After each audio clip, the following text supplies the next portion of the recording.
चला तर मंडळी, आज गावरान पद्धतीने झणझणीत अंड्याचं कालवण बनवूया.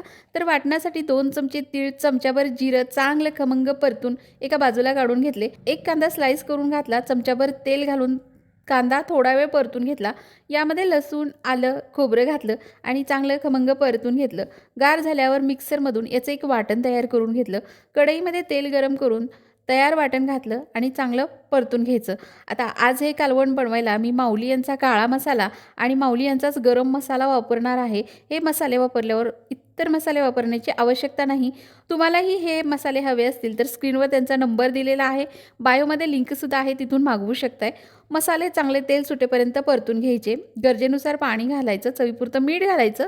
आता हे कालवण घट्ट होण्यासाठी मी इथं चमच्याभर ज्वारीचं पीठ घेतलं. पाण्यामध्ये याची एक स्लरी बनवून घ्यायची, रस्स्यामध्ये घालायची. याने रस्सा घट्ट तर होतोच, पण चवसुद्धा अप्रतिम येते. नक्की ट्राय करून बघा. शिजवलेली अंडी घेऊन त्याला कट्स लावून घ्यायचे. थोड्या तेलावर अंडी 2 मिनटं परतून घ्यायची. नंतर थोडं मीठ आणि मिरची पावडर घालायची. आता ही फ्राय केलेली अंडी रश्श्यामध्ये घाला. वरून कोथिंबीर घालायची. मस्त झणझणीत गावरान पद्धतीचं अंड्याचं कालवण तयार झालं.